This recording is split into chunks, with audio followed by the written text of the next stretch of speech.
Madame le maire, monsieur le maire, comme vous le savez, l'élection présidentielle est l'élection décisive de la République. C'est le moment où le peuple français doit débattre de son avenir collectif et fixer des orientations pour les 5 ans à venir pour notre pays. Je suis candidat à cette élection. J'ai bien conscience que la plupart des élus ne me connaissent pas et c'est la raison pour laquelle je crois utile de me présenter brièvement à vous. Je m'appelle François Asselineau, je suis né à Paris, j'ai 54 ans, je suis marié, j'ai 2 enfants. J'ai vécu pour l'essentiel de ma vie en France, quoique, du fait de ma carrière professionnelle et également pour des déplacements touristiques, j'ai été amené à voyager beaucoup dans le monde. Je suis allé dans plus de 90 pays du monde. J'ai même séjourné pendant plus d'1 an et demi pour des motifs professionnels au Japon, pays dont je parle la langue ainsi que l'anglais. Je suis diplômé de l'École des hautes études commerciales, HEC.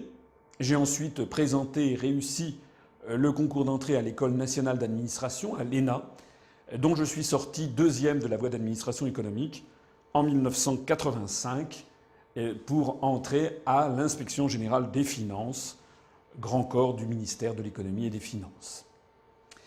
J'ai donc travaillé pendant plusieurs années au ministère des Finances avant d'entrer dans des cabinets ministériels, notamment pendant plusieurs années auprès du ministre de l'Industrie et du Commerce extérieur, puis auprès du ministre des Affaires étrangères. C'est dire que je connais ce que l'on appelle les allées du pouvoir. Je connais, je crois les connaître en tout cas, bien les dossiers. C'est l'une des qualités qui m'a souvent été reconnue d'un point de vue professionnel, c'est de savoir de ce dont je parle. J'ai été nommé en 2004 délégué général à l'intelligence économique au ministère des Finances. Poste créé. Poste qui signifie quand même qu'a priori on ne me considérait pas comme quelqu'un d'incompétent. Seulement voilà, j'ai déplu. J'ai déplu parce qu'en 2004, j'ai remis à mon ministre de tutelle, M. Nicolas Sarkozy, et à ses successeurs, un dossier et qui expliquait que le monde entier était au bord d'une crise financière de première magnitude. C'est exactement ce qui se passe.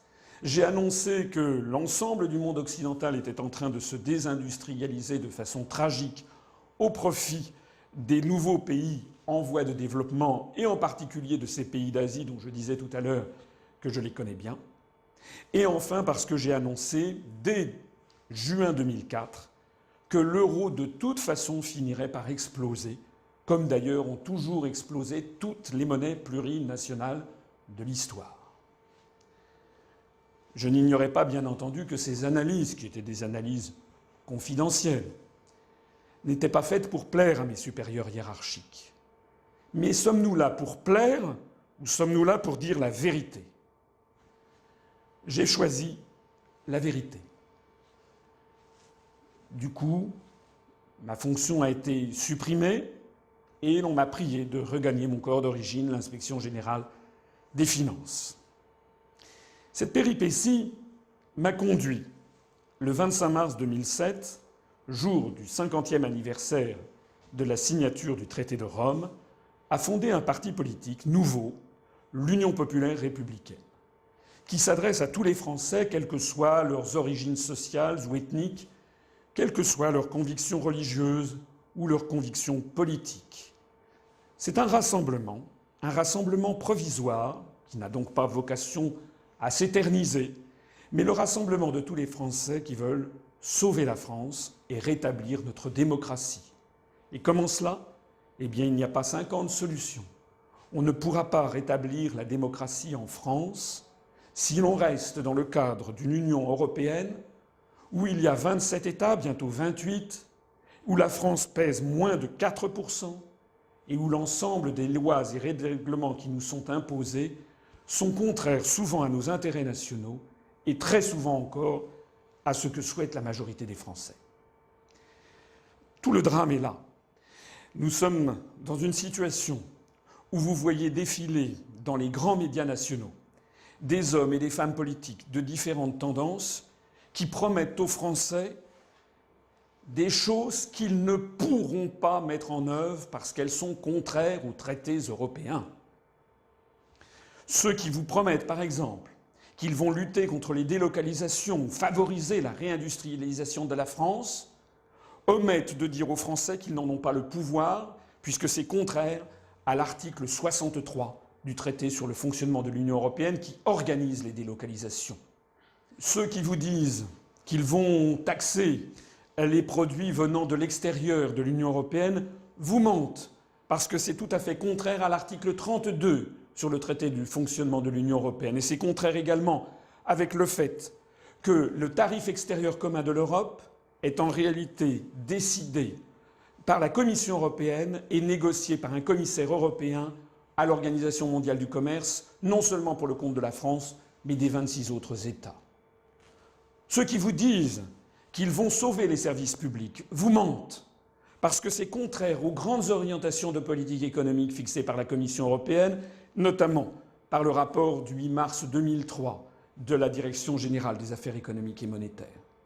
Ceux qui vous disent qu'ils vont pouvoir faire sortir la France de l'orbite de l'OTAN vous mentent, parce que l'Union européenne est placée et subordonnée à l'OTAN par l'article 42 du traité de l'Union européenne. Ceux qui vous disent qu'ils vont rendre à la Banque de France son pouvoir de monétarisation partielle de la dette pour nous sortir de cette infernale croissance de la dette publique, eh bien ceux-là vous mentent parce que c'est contraire à l'article 123 du traité sur le fonctionnement de l'Union européenne. Etc., etc., etc. Je me présente devant le suffrage des Français pour faire tomber les masques, pour que les Français comprennent enfin pourquoi on les prend pour des imbéciles, pourquoi les responsables politiques de l'UMP, du Parti socialiste, des Verts, même du Front de gauche et du Front national, puisqu'aucun de ces partis ne propose aux Français de sortir de l'Union européenne, aucun de ces responsables politiques ne veut entrer dans le détail et expliquer aux Français la situation telle qu'elle est. Vous m'avez compris. L'objectif de cette candidature est d'abord et avant tout de rétablir une véritable démocratie digne de ce nom. La pré-campagne présidentielle telle qu'elle a commencé s'annonce sous les plus mauvais auspices. On voit le candidat du Parti socialiste et le président de la République actuelle échanger des injures. Est-ce que c'est ça vraiment ce que souhaitent les Français ? Il vous appartient, Madame le maire, Monsieur le maire, de prendre vos responsabilités. Vous avez en votre pouvoir la possibilité de présenter ma candidature à cette élection. Je sais que beaucoup d'entre vous sont réticents à le faire. Aux dernières élections présidentielles, il y a à peu près 36 000 maires en France, seuls 16 000 d'entre eux ont présenté un candidat. 20 000 ne l'ont pas fait. Certains s'y sont délibérément refusés. Ils s'y sont refusés parce qu'ils avaient peur, peut-être, d'être présentés auprès de leurs administrés comme ayant soutenu tel ou tel candidat. J'insiste sur un élément capital. Le parrainage d'un candidat n'est pas un soutien à son programme. Le parrainage d'un candidat, c'est qu'un élu se dit en son âme et conscience « Oui, ce candidat ou cette candidate dit des choses qui sont suffisamment importantes, qui sont suffisamment argumentées, qui sont suffisamment puissantes pour qu'il soit en effet nécessaire d'en faire débattre tous les Français dans les grands médias nationaux. » Pour terminer sur une note plus positive, je voudrais quand même vous rappeler que ce n'est pas la première fois dans notre très longue histoire que notre pays a connu des moments dramatiques. Depuis que j'ai créé l'Union populaire républicaine, sans aucun soutien de qui que ce soit, notamment aucun soutien financier ni aucun soutien médiatique, ce mouvement a réussi ce qui, paraît-il, était impossible à réussir, c'est-à-dire à se développer, essentiellement grâce à Internet. Nous avons plus d'1 millier d'adhérents, plusieurs dizaines de milliers de sympathisants. Nous recevons actuellement une dizaine d'adhésions nouvelles tous les jours. Et, pour une raison que nous avons déjà connue dans l'histoire, nous constatons que de nombreux Français, quelles que soient leurs origines, quelles que soient leurs convictions politiques ou religieuses, nous rejoignent pour une raison très simple, c'est que les Français n'ont jamais laissé tomber la France. Nous sommes donc en train de réaliser à peu près ce qu'avait fait le Conseil national de la Résistance à partir de 1943, lorsque des Français de toute conviction, allant du Parti communiste français jusqu'à des mouvements très à droite, en passant par les socialistes, les gaullistes, des chrétiens, des catholiques, des libéraux, eh bien s'étaient tous rassemblés provisoirement pour libérer la France d'une tutelle étrangère et pour fixer un nouveau cadre à notre pays. C'est exactement d'ailleurs ce que j'ai fait en présentant mon propre programme présidentiel le 3 décembre dernier. Un programme qui s'inspirait très étroitement du programme du Conseil national de la Résistance de 1944, bien entendu, en l'ayant mis au goût du jour, mais en reprenant les lignes directrices parce qu'elles sont à la base du plus grand consensus de la société française que nous ayons connu de notre histoire. Je terminerai en rappelant cette phrase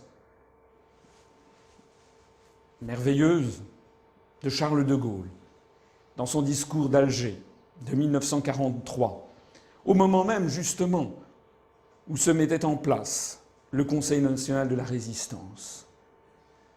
De Gaulle, le fondateur de la France libre, avait eu cette parole : 20 siècles d'histoire sont là pour prouver qu'on a toujours raison d'avoir foi en la France. J'ai foi en la France. Madame le maire, monsieur le maire, je sais que vous aussi, vous avez foi en la France.